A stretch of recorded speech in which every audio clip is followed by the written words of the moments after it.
buying running backs at this time is like sitting at the blackjack table and hitting on 17. Could work out. That's could get that 4, could get that 3. You very well could. You could also just get that king. 27. This week on the Dynasty Trade Show. I think it looks crazy. I think it looks crazy. I said my piece on why you could potentially do it, and now I'm going to body bag this entire trade. Oh, no. I'm sorry. Tease and piece for what I'm about to do. Mike, do you want Jonathon Brooks and Xavier Legette, or do you want Nico Collins in this trade? Elite quarterbacks removed and some crazy deals. I could see it either way. I don't mind consolidating if it's for a piece like Caleb Williams, Jaden Daniels, Marvin Harrison. I really don't. Try to keep up while Mike and Adam break these down for you. 40 chess, yeah. 40 chess, 40 chess, let's get it. Yo, is that T-Dog? 40 chess, 40 chess, ay. 40 chess, this a trade show. Patreon where the trades go. Tap in and watch, that's what you came for. Ain't gotta say my name, they know my name, bro. What's good, man? We got McNutted in ATM. Always start off the show with a trade from them. You should always make sure that your trade is in Patreon. Why not be a Patreon? Know you wish you could spend every day with them. Tap in and say what you gonna say with them. South Harmon can fill up a stadium. Next time you log in, make sure that you bring a friend. We about to kick off, let the day begin. Go follow the socials. 40 Chess FF is posted. If your trade is an F, you get roasted. Go like and subscribe for the crew. Apple, Spotify, and the YouTube. You know Cooper got the warp too. Let us give you a walkthrough.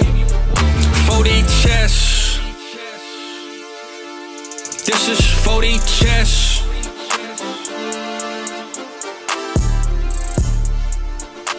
What's up, everybody? Welcome back into the Dynasty Trade Show. A pre-record, Adam. Man, we got all over the place. We got a daytime, a nighttime live. Now we got a daytime pre-record. We back. The lights are back on, baby. I'm happy. Let's get it. We back. We back, baby. we back. I can mess up now, and it doesn't matter. Nobody's here to see. No, I'll just leave it for us, you know? I do feel it's not as fun, though, when I can't start drinking at, 3 o'clock. Yeah, I got the Red Bull. I could start drinking. I don't want to be that type of father yet. So, I'll lay off for a little while anyways. We could. Just a reminder, we're brought to you by our partners, Ultimate Autographs. Signed sh.it. Go get you some really, really dope signed merchandise. Mystery boxes. What do we got this week for the mystery box of trades? All the box breaks, Mike. Yeah, go check out Sign Shit. And if you do want to be a part of the trade show, patreon.com/South Harmon. Mike, we're going to start off with one of my deals. And this is one of these deals. I'm curious to get your thoughts on it. I talked about it actually a little bit on a video I released yesterday on BDGE about when to move in futures or when to acquire futures on a contender, right? And let's go ahead and just pull it up, and you tell me what you think here. So my trade, this is a team that is a strong contender. It's a lineup start 9, 12-team Superflex, half PPR, half tight end premium. So we're starting 9 players. Devon Achane, Mike, for me, on a strong contender is one of these guys that, like, I really want to bet on, because if he does end up staying healthy, it's like, oh, man, you see what he did last year? Like, this dude was winning weeks for teams by himself. And if he's able to stay healthy for a larger sample size, you're like, dude, it could be to the moon. You got a strong team. But, Mike, so here we have a guy that is coming out of a rebuild, and he has a lot of a couple holes to fill, right? And he's a Dolphins fan. So he's like, listen, I really want to get Devon Achane. So I look at his team, and it's in the middle contending spot, right? He could be a contender. He could be just on the fence of missing the playoffs. He's definitely not going to be a top 4 pick. There's some teams that are forced to tank in this league now. But if you look at it, he's sending me his 25 first, 25 second, and 25 third. I still have my 25 first on this team. So process-wise, while I didn't love getting off of Achane, I still have Barkley and Pacheco on this team that's pretty loaded. And if I think about it, right, I get off of the risk of Achane, but, Mike, I have now 2 25 first and a 25 second, to where at the right time in season, a 2 25 first and a plus, I could probably go buy nearly any running back I want to, certainly an Achane or higher than that later on. So that's the reason I ended up making this deal, but I'm curious your thoughts on it. buying running backs at this time is like sitting at the blackjack table and hitting on 17. Could work out. It could work out, man. You could get that 4, could get that 3. You very well could. You could also just get that king. Go, fuck. 27. It's quite a bit too many. Yeah, I'm good at buying running backs at this time, Adam. And if somebody wants to buy my running backs, like the Achane especially, those guys just past that tier, we put in that tier break of really good young guys that you feel secure about for the next couple of years. He's like in that next tier, like Kenneth Walker-ish, right? He's in that tier where I'm going, all right, I like you. You're young enough. 24 is probably going to be a good year for you. But if something bad were to happen before the season starts, or you start bad or play bad or whatever, your dynasty value can go right in the shitter. Speaking of, I want to shit on you. I want to shit on that running back's dynasty value. So in May, I'm not making this deal to like plug a hole. He probably could have came to you in August and still made this deal, to be completely honest, Adam. For sure. I think though, Mike, it's one of these things where you look at your team right now, and I did a video, Mike, about yesterday on BDG for like when should you be moving in your picks. I think it's one of these things where when you come out of the 24 class, right, we've made all these picks, and if you're looking to be a contender, if you've been in a rebuild for a while, people get antsy, man. They want to see that lineup like look right. It's okay if it isn't all nice and nip tucked and everybody's ready to go. In May, we got, like you just put it out there, Mike, in August, we still aren't actually playing games. It's not until the early September. So you got plenty of time to, find a way to get a deal done. Mike, I'm just curious for you, is there a breaking point here? You said you'd make this deal. Like, let's say we take the second and third away. Would you do it for a single 25 first? I don't think so. I agree with you. What a 25 first and a second? Like, if this third wasn't there, would you still make the trade? Yes. Yeah, Second's a nice insurance piece. Yeah, so the first and the second, Mike, was a minimum for me. The third basically made me press on it today. I might have, knowing he's a Dolphins fan, I felt like I could get that little extra piece out of him. So I might have waited until August to play this game. But and is it because it's his picks too? Like, I see he's got other picks in there, but the other pick looks from a really, really good team. I told him, nah, I'm not taking Horns knows best. You want? I want to shit on your pick. So we made it clear and concise, man. Because here's the thing, he could be a playoff team. This could be a 107, 108, 109, right? But there's an outside chance that he ends up barely missing the playoffs, like a 105, 106. So I'd rather that than a guy that could end up earning a bye in this league. It's not a bad team. Right? Like, right. It's pretty solidly number 4 probably in the league. Mm-hmm. Like, that's kind of where it feels like. Correct. The interesting thing, it's a lot of stuff that I don't like doing with my dynasty teams. I understand he's a Dolphins fan, so my dad will love this. Oh, absolutely. My dad will be all over this. We got to send him we'll put Achane on the cover for him, man. Make sure your dad gets real hyped up for it. There you go. I know he'll love it, but he has Jalen Wright too, and yep. Handcuffing your own running backs always just feels like you're betting against your fucking self, man. You're taking out insurance for no goddamn reason. I definitely get that. The one thing that's interesting about that to me, Mike, if somehow Mostert had something happen to him, like I could see that maybe in that scenario, now granted, something would have to happen to Mostert, but then it's like, okay, maybe you could actually play both of those guys. Like if you had Achane and Mostert, you would probably play both of them. So I'm with you in theory, but I could see the outside scenario where you play both. I'm with you, though. In general, I don't love handcuffing my own running back. I'd rather get other guys' backups and look for that big boost if that guy's now the starter that I'm sitting on, right? I know Eric likes to do it. We talk about it on Start Sit all the time. Like, he likes to play both backs from a backfield or whatever. Play all the Dolphins backs. Take all the points, he says. Yep. I always feel fucking capped, man. You always feel capped because I'm, oh, great, you got all the points. But, like, I want to get all the points in one spot and then all the points from another one in another spot. I don't want to use 2 spots to get 1 spot. You know what I mean? Like, yeah, it's more conservative play versus like high upside play for sure. I get it. Just because I give you 2 dimes and you give me a quarter, like, you're not better because you got 2 and I only got 1. Like, that's not how that works, right? Right. I want to bet that Achane gets 80% of the Dolphins, and I want to bet that Barkley gets 90% of the Eagles. That's the way I want to play, you know? Yes. Yep. That's the way I want to do it. But, hey, it's I'm with you at this point. I know selling Achane feels tough, and for a single first, I probably wouldn't. I'm with you. I'd be like, nah, I'm good. Like, I kind of hold. But you throw in your second and a third just because I'm an asshole and I want that extra third for liquidity. For sure, yeah. I'll pack Achane's shit for him. Yeah, I think Mike, it's I had him as excess, so I still feel confident enough in starting Barkley and Pacheco. My running backs behind those guys aren't guys I feel comfortable starting, but realistically, No, Mike, most of them are shit. yeah, exactly. But that's how I want to roster my teams, though. Like, give me a whole bunch of shitters, and we'll see if one of them catches a chance. And if they don't, Mike, I got liquidity now to go buy a running back of consequence. So I'm good with this. But anyway, I feel like it's a fine line for people trading away picks at the right time to secure their lineup or actually being willing to get off of them in the offseason. So I felt like that was actually a good, actionable one to discuss. All right, Philly Wiz Without feels like a regular on the trade show. Becoming a, he's a guy that he pulls my heartstrings, and I'm really a big fan of Philly Wiz Without. Let's see what he did here today, though, okay? Let's see if it was good. Lamar, Stephon Diggs, and Tyler Algier, Mike. Or he's sending away Burrow, Chris Olave, and Keon Coleman. It's a 12-team Superflex PPR, 1.75 tight end premium.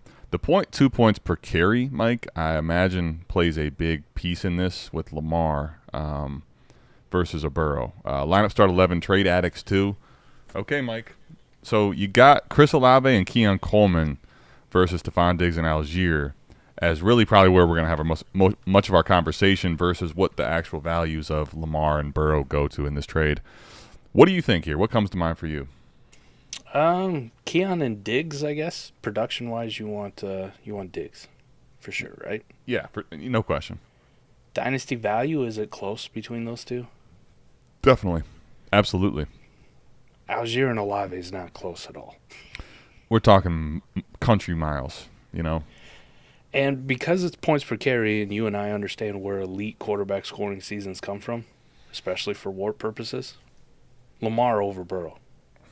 Even though Joe Burrow is one of those guys where you can see being that passing outlier that we talked about on 4D, right? Absolutely. Yep, with you. So I think they're in relative ballpark. So the tough part is, like, how much of an upgrade did you get in WARP for this specific league with the point per carry quarterback and the elite ceiling? Like, what is Lamar's elite ceiling versus what Joe Burrow potentially could have for an elite ceiling?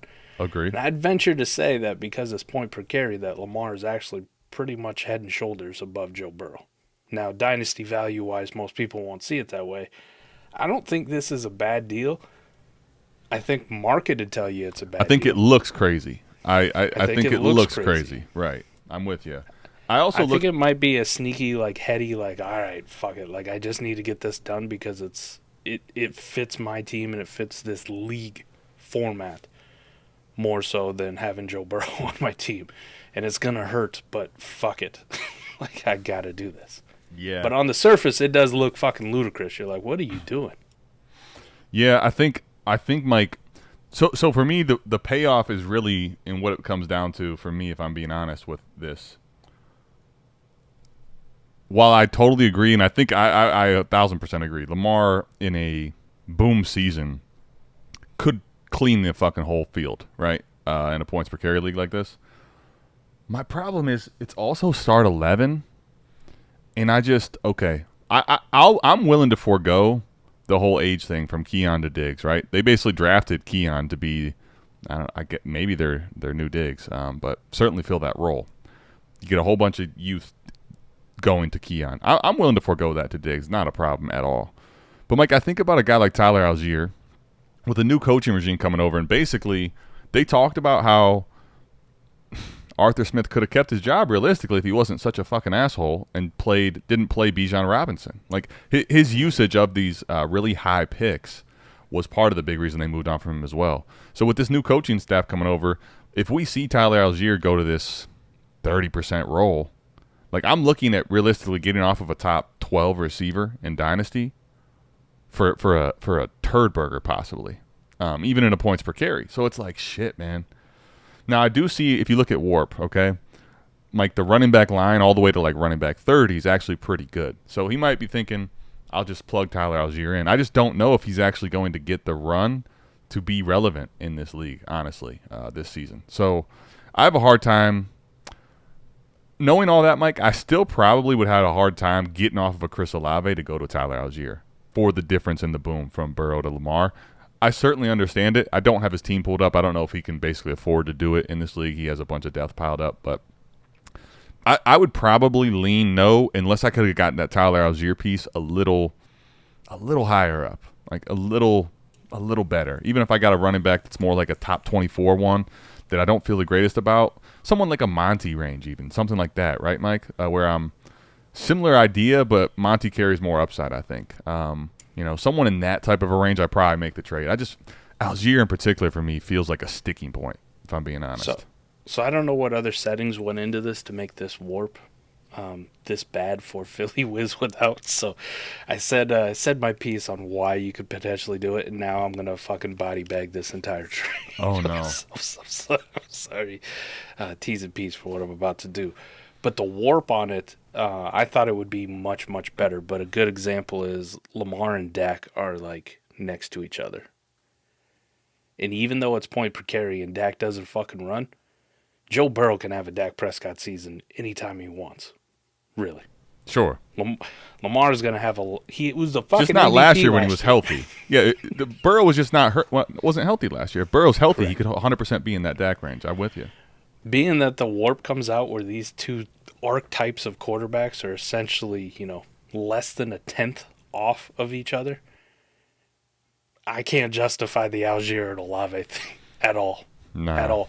Because that's going to be way fucking more than a tenth. Way more than a tenth between the two. I mean, and listen, I know that certain guys, like Mike, you and I have done this before, especially in best ball formats where like I know that this trade isn't going to be the greatest overall, but I'm doing it with the process in mind, and I know on the back end I'll be able to backfill guys and go to the waiver wire or whatever. This one just feels a little bit too rich for my blood, honestly. Like, even if you told me the warp was to the point we were talking about where you can make sense of going to Lamar for Burrow for a price, this specific price just feels too rich for me. Because my other problem in this league making the points per carry like this, instead of doing the Burrow-Lamar thing, what if I could pivot? You look at the warp on wide receivers, and I get wanting to move off of Olave, but couldn't I pivot an Olave and a Keon or something in that range to a stud running back? Like, if you wanted to try to do something like that, okay, now we're cooking. But I feel like I'm not getting enough output for getting off of the sexy, huge value of Chris Olave. You know what I mean? So follow me, too. If Olave stayed the exact same as last year, which was okay. I mean, it wasn't like world beater or anything. Yeah, it was like wide receiver 16, midi, yeah. If he stayed the exact same, and what you mentioned, Algier takes any type of a fall off. Holy shit. Holy shit. Because last year, Algier was getting a ton of run in a points per carry league at him, and Olave still beat his ass by 0.6 warp. Like a good half a game. Yeah, for sure. Like that's peak Algier and mid Olave. Right. And he still dominated his ass. It just I feel like we've probably talked P dollars, man. Let me get them dollars. Dollar bills, y'all. P dollars, man. I tell you to come over to the Discord, but you don't even need to. Yeah, you're good. Let's pivot to making best ball great again, Mike. Shockwave 360 is getting Engram. Oh, we got a Jacksonville pass catching flippity flip here. We talk about tight ends don't matter, but Ashlyn Bailey is getting Christian Kirk. So 12 team Superflex PPR, half tight end premium, best ball start 11, make best ball great again. I'm going to pull up the warp, but Mike, what do you think here? This is tough because it's a tight end. It's a tight end. It really is. Oh my God. The warp on tight ends is disgusting, by the way. I mean, in a half-point tight end premium, I just assume it's already disgusting. Like, I kind of have a feeling, but I want to pull it up just to see, you know? I'm not going to lie to you. I'd take Christian Kirk here. Sorry, Shockwave. Would you really? Okay, interesting. Yeah, I would. Yeah, I would. That's bad. I will say, if I look at it, right, now, to the point that you're making on the tight end thing, I get it. But I will say, Mike, if you look at even Evan Engram last year, 1.4, like, that's Brandon Ayuk. right? Like my thing is the tight end of Evan Engram is probably one of the few guys I'd be willing to pivot off of a Christian Kirk from, based on what we saw last year, based on what a guy that still projects to get outrageous volume, looks to be so in sync with Trevor Lawrence. I think this trade is not necessarily necessary, right? You don't necessarily have to get off of Christian Kirk because in reality, he's still a guy I like. I think Kirk's far enough down the receiver board, Mike, that I'd be willing to probably do this if it made sense. I'll just say this. This is going to be more of a one-off trade that if I'm going to be making this because, in general, I don't want to store up too much value in the tight end room. However, Mike, if it's like Christian Kirk's in startups right now, I'm actually kind of curious where he's going. Is he like a double digit? Is he like an 8th round? Where is he at this point? I don't even know. Probably somewhere down there. Yeah, it's like if you're because that's basically where I start really tapping a bunch of these tight ends is that 9th, 10th, 11th round. So if I think about it in a pivot, I can make sense of this one. It's not egregious, even with the lower tight end premium. But the point is I probably have Evan Engram as my tight end 1, and I'm backfilling with a bunch of, gross names at the tight end position after that. So that's kind of where I'm at with it. I'm okay with it, but I don't think it was super necessary. I think it probably ends up being a trade that could be negligible. But, Mike, if Evan Engram is similar to last year where he was a stud at the tight end position, even in a bad warp line, he could end up being worth this trade. And if he's more like 2 years ago? If he's more like 2 years ago, that would mean Christian Kirk's more like 2 years ago. But surprisingly, though, Adam, I had to look at it for this league specifically. Yeah. But as far as WAR per game goes, Christian Kirk was on the exact same pace he was last year as he was 2 years ago. He was, correct. He just got hurt. Right. Yep. Yep, just got hurt. But he was on the same exact pace. I mean, it was that .068 WAR per game. He was the same thing. And I think even last year, if you want to factor it in, he's going to get knocked because didn't he go out like in the when he hurt, what was it, a hamstring or groin, pulled his groin. Wasn't that in like the first quarter? It was in like the first or second quarter, yeah. Right. So he gets knocked a game for played, but sure, did actually play the game. So a couple years ago, though, Evan Engram on Jacksonville was only at just right around that .6 even to sub .6 WAR per game. For sure. The one thing I look at though, Mike, in particular with Engram, and I think about the situation. Engram has been there. What is it now? 2 seasons. Yeah, last year was the second season. I think about the way that him and T-Law have progressed, and I Engram for me, this is I would say a personal bet on willing to bet on Engram because you look at the 2 years, Mike. What has been consistent for T-Law is Evan Engram. Christian Kirk's been really good when he's played, but he got hurt. Calvin Ridley was it feels like a very failed trial and definitely error. We saw that it was not. It just didn't. Those two didn't mesh well. And I just look at last year's targets, regardless of the situation, whether it was Ridley or Kirk both on the field, Mike. This is a guy that basically was 8 to 10 targets when they're both on the field almost weekly, right? And then you're looking at when Calvin Ridley was off the field, double-digit targets and just absolutely ridiculous. And if you think about the tight end premium, even though it's only a half point, just off of catches, I think it could end up being where I think Engram has a higher ceiling than Kirk does in this format. But to your point, Engram definitely probably has a lower floor too in this format as well. So when Christian Kirk was healthy, Evan Ingram's biggest game was 16.8 points per game, or 16.8 points in a game. Yeah, week 8. Yep. Once Christian Kirk got hurt, Evan Engram went 23, 32. And yeah, 24. Massive down the stretch. 17, 12, 23, yep. I'm just saying, maybe it's Christian Kirk's fucking team at the end of the day. And maybe Engram was propped up a little bit. I get it, like the usage while they were together was fine. But if I'm going to say, like, I'm going to take his total WAR for the season and go, man, yeah, it was a 1.4, I think it's actually more like his season before when Christian Kirk was fully healthy. I think Christian Kirk and Trevor Lawrence are the dudes who are on the same page. As soon as Kirk went out, it was like T-Law needed to find another guy, and it just happened to be Evan Engram. Now, could that continue into this year? Yeah, but could it also regress back to, hey, Christian Kirk's back. This is my safety blanket. If you go back, though, I guess my point is if you look at the format, right, because I'm actually looking at the league that's similar scoring to this. if you go back and look at the points per game, Christian Kirk and Evan Engram, during that window where they're both playing, basically you're looking at the exact same thing. You're looking at the same picture, like a guy that's getting anywhere from 11 to 15 points. And if you look at Christian Kirk in his 2022 season, right, you got 2 weeks where he goes north of 20. Basically, my point is you're looking at the same picture and what they're going to provide you as a floor, but Evan Engram has shown me a ceiling that's crazy. So realistically, I think Evan Engram is probably a guy that's going to end up making your lineup a lot of times, be a consistent cog for you, probably give you similar floor as Christian Kirk. I'd agree Christian Kirk probably has a slightly higher floor, but I think Evan Engram with the tight end premium probably has a higher ceiling. So I think this trade makes sense. It's fair. I think Engram, this would be one of the few times I would pivot from a guy like Kirk to a tight end like Engram based on just the player, but in process, it's probably better and smarter to go with the receiver as a whole. Could Kirk have that elite ceiling if Engram were to go down? That'd be curious to see. Who knows? I think it'll be interesting to see how Brian Thomas gets used too and how that works out. I don't think Christian Kirk's volume is going to go away. I also think Christian Kirk didn't have an injury where I expect him not to be healthy to start the season. So I haven't seen the ceiling from Kirk that I've seen from Engram. Is I guess the reason I feel this way.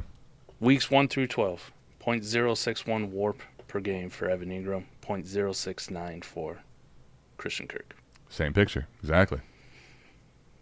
I'm just asking. No, Engram is injury prone in his own right? Like sure. Not the most not the most suitable for health reasons we've seen in the past. So sure. If he were to go down, could Christian Kirk be that fucking dude? It could be. I think here's what I'm saying in general, because it could be, but what I do know is that I have seen Evan Engram be a difference maker that's won a league for people. Like Evan Engram down the stretch last year, albeit Christian Kirk was out, won leagues. Could Christian Kirk be that? Sure. I'm just willing to bet on the fact that I've seen Evan Engram give the similar floor that Christian Kirk has, also with a outrageous ceiling. And even though the tight end premium is not heavy, Evan Ingram's one of these guys that's just overall been peppered with north of 100 targets each time he's with T-Law. So that's the reason I'm willing to make the pivot. Not that you couldn't end up having Christian Kirk be monumentally different if Engram got hurt, but I've just seen it, so I'm willing to bet with what I've seen for a similar floor. There's a lot of discussion on Jacksonville players, man. I love this. Well, listen, man, Evan Ingram's been a buy for me all along, so we can fight. We can fight and we can scrap it out. Shockwave, I'll lean your side, but I think in general, again, my last point is that in process, the receiver over the tight end makes more sense there. I'm just willing to bet on that specific tight end. Let's talk about the Who's. Damn it, Blitz. Always got to get himself. He's showing off, always trying to get his deals in this mix. Mike, I'm curious what you think here. We've talked about Nico initially in the offseason being more of a sell. I think he's starting to settle in more of a reasonable price for him, right, now that the acquisition of Diggs has taken place. 12-team Superflex. We're starting 2 tight ends in this league. Full PPR, half tight end premium, 0.25 points per carry. Best ball start 12. Victory road. All right, Mike. Do you want Jonathon Brooks and Xavier Legette, or do you want Nico Collins in this trade? I was hoping Nico Collins, to your point when you let it off, was going to settle into more of a reasonable range, and he still fucking hasn't. He still hasn't. He's in a reasonable range, just probably not reasonable enough for us. I'm with you. Wide receiver 18, man, still on keep trade cut. It feels like the people have spoken that they believe that while there's uncertainty, that they're certain Nico's not going away, right? That's what it feels like. You go look at his graph, too. Like, he's barely taking a hit. You got the Diggs trade, and he dropped down, 6 spots, and then just, slowly climbed up another 4. It's like, God damn it. I do think, you know what I do think? I think people are seeing it's kind of like the Penix and Kirk thing. There was a lot of shock initially to a smaller degree, and then it's like, oh, Diggs' contract's only 1 year. All right, maybe we shouldn't overreact on Nico. That's the long way of saying, 1, it's best ball. 2, there's point per carry. 0.25 points per carry is high. 3, in all likelihood, Jonathon Brooks and Nico Collins should be valued about the same, to be completely honest, even though one's a running back. But could you ask for anything better? Good situation, good prospect, good draft capital. If we're going to make a bet on a running back in May, going back to that first one, it's with the profile of Jonathon Brooks coming in as a rookie. So you can cancel those out. You got a free Xavier Legette in best ball. Yeah, I mean, I think the way I'm kind of looking at this, Mike, I'm with you. I probably would lean Nico over Brooks, but I think they should be close in conversation. Now, I'll just say this. You give me the points per carry, and now it's really close, right? If you just tell me just in general, but then the points per carry this high, now I'm probably having a different conversation. Best ball start 12. I'm done having conversations. I'm getting 2 pieces, right? Like that's the piece that we have to say is the final nail in the coffin for me. It's like you start good, and you're like, okay, we can rationalize this. If you like Nico, cool. If you like Jonathon Brooks, cool. Don't really care. Fuck, it is points per carry. What the fuck? It's best ball. The fuck, it's best ball start 12. Son of a bitch. It just the picture gets worse as you go down. Like, I just can't make the case, man. I struggle to make the case. Let me say that. I understand it. Like, I understand consolidating to Nico and saying you really believe in Nico Collins. That's what you're doing. I just can't. I can't do that because in best ball, Mike, even if Xavier Legette is someone that I think there's a lot of people in the South Harmon community that are higher on Legette than probably community is, okay? Which is fine. Those are good people. Even if you're lower on Legette, though, I feel like in best ball, if you don't play it, I understand your thought process here. But, like, Xavier Legette doesn't have to be anything special to give you 4 or 5 consistent weeks, right? Like, yeah, I was going even lower. I like it. To give you 2, he doesn't have to be. He could be shit and give you 2 consistent weeks, frankly. Could. He could be mid and give you 4 consistent weeks. Like, Xavier Legette doesn't have to be a smashing success in his rookie season to give you a decent amount of consistency weeks. Now, the main thing I think will come down to straight up is, does Nico Collins have a lot of these spike weeks? That probably is going to be what it is in totality weighed off of. If Nico Collins has a massive amounts of spike weeks, you could maybe argue that side, but just in process, there's no way I can make that bet on Nico Collins having those type of spike weeks. I just can't do that.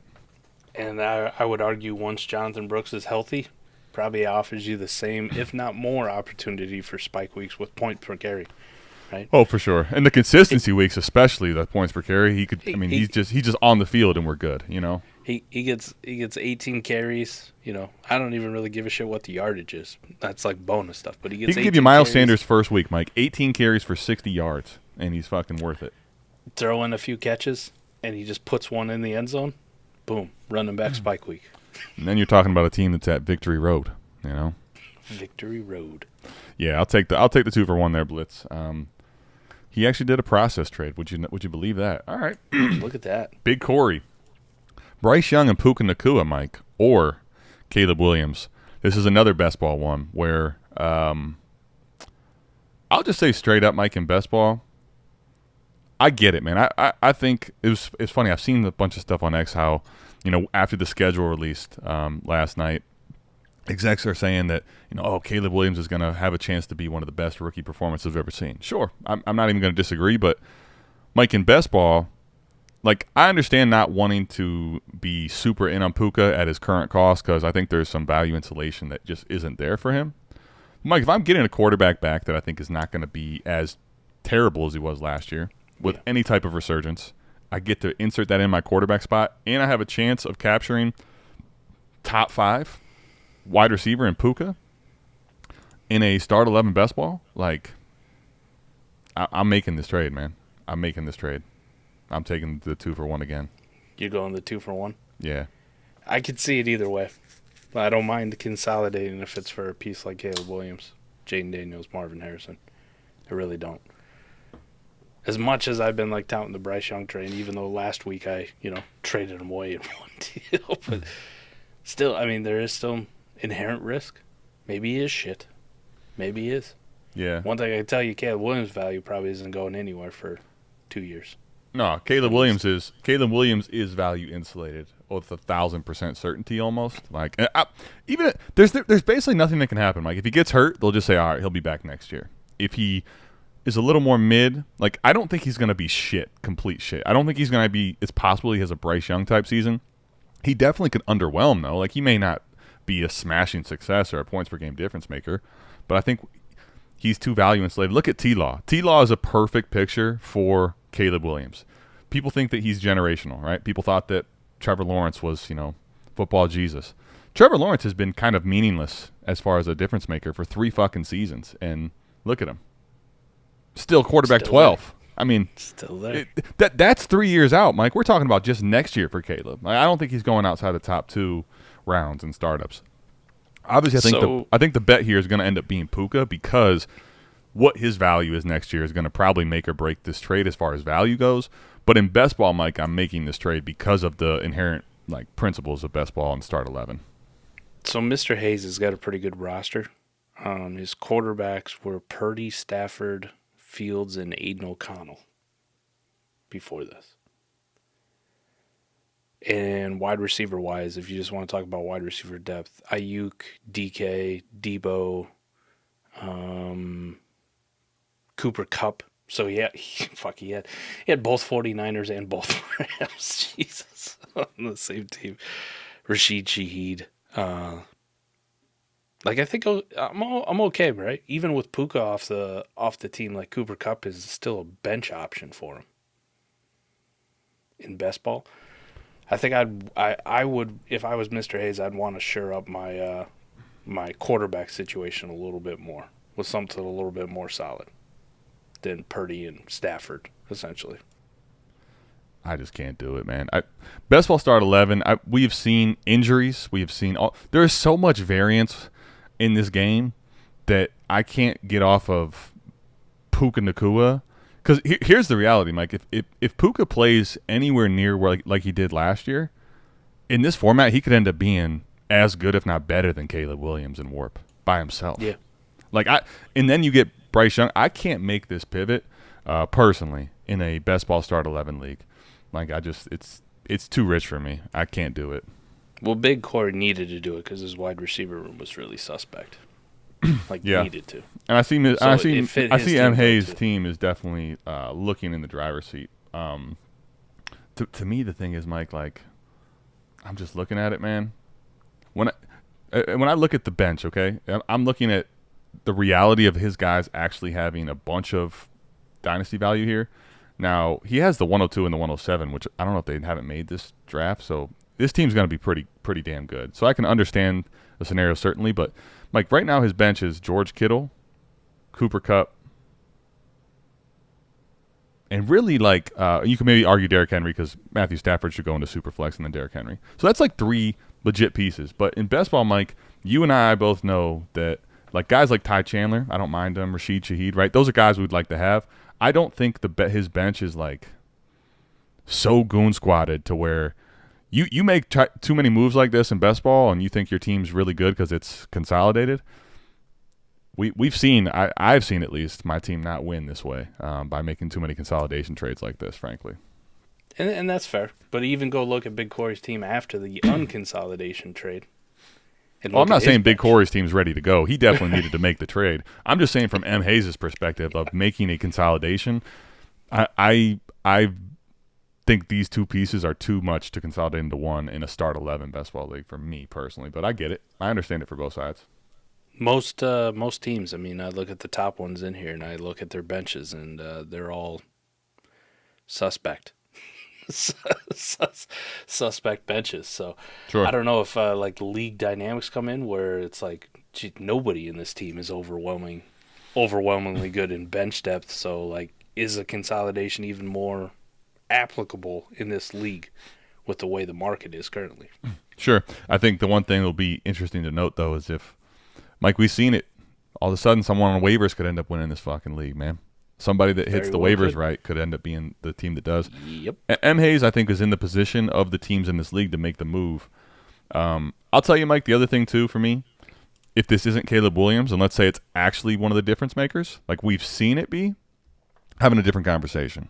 And maybe you can pivot Caleb into that. But for me, it's rich not knowing that Caleb for sure is that top 5, top 7, warp quarterback, frankly. Yeah. If you told me this is Jalen Hurts or something like that, okay, fuck it. Go ahead, man. I get it 100%. I think that's probably the slight. If this was a lineup league, we're not having this conversation at all. To be fair, yes. Let's just make sure for anyone listening, this is a best ball thing. If this is lineup, every single time I'm taking Caleb here. It's not even that close, frankly, in lineup. I'm with you.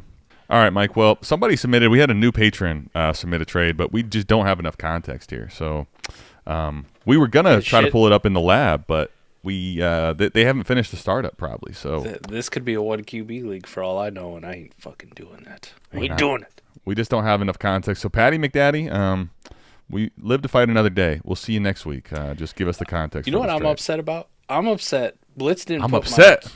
My QB horde trade in there. After all the heat I've been taking from Drew Sorensen music. I saw that yesterday. That was hilarious. I had a QB horde trade that I threw in there that was fucking perfect. QB horde don't work, Mike. You're full of shit. Yeah, okay. Don't Put worry, one in there. Don't Didn't worry, even Mike. make the fucking show. You and Patty McDaddy will have your time next week. All right, I promise. Blitz. When's it Brucey's time to shine? I did tell Blitz to start off with my trade, but I didn't say don't put Mike's trade in. We were short on trades this week, for God's sakes. We had our last trade wasn't even complete, so we'll get Mike's trade in there next time. We'll see the QB horde, and we'll decide if it's a bend over or if it was Mike being polite, as we'll say it. But Mike, gentle. oh, were you? Interesting. Gentle soul. Mike, let me ask you, it was a shorter trade show, but what did you think of the trades overall today? Not bad. Some good discussions on there. Some real 50-50 deals, right, for me. I didn't have a lot where I was like, oh, this is ridiculous, other than, the Nico Collins thing. Yeah, I think the Nico one, especially in Bestball, we're not doing that. I think that's another one in lineup, like, I wouldn't do, but I could understand people doing in a shallower lineup league, right? Yeah. But the same thing with the Bryce Young and Puka trade. The Bryce Young Puka trade, the Nico trade, and the Evan Engram trade of all trades. We end up having some pretty good discussion on that. I think I'll say overall, though, Mike, overall these trades weren't that bad. I do feel I kind of feel for Philly Wiz without. Like, this trade show ended up being rough for him because when we look back at all the deals, it's even worse looking at Philly's trade. But listen, man, it was without. No onions on that for you today, for sure. Yeah, that was rough. It was that smiling baby gif, all happy, and then just shock face. I was excited because I'm like, all right, Philly, he always comes with a good deal. And then I'm like, just doing the math and counting on my fingers, and it just didn't Should have work got out. the onions on that one. Should have got the onions. There were certainly a lot of onions on P. Dollar's plate. But with that being said, if you do want your deals featured, why does he hate onions, by the way? Mike, I used to be that way, and then I'm like, you know what? Onions ain't that bad. They kind of got some good flavor. Like, let me get some more grilled onions. Yeah, Grilled fucking onions? really Yeah. good. Yeah, Fuck yeah. I'm an onion fan now. Caramelized.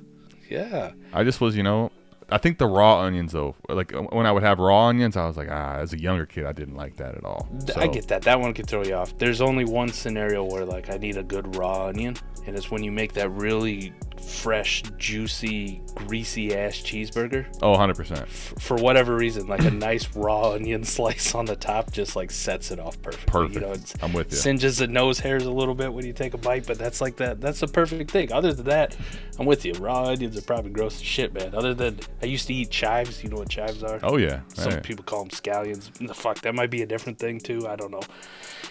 Green onions, motherfucker.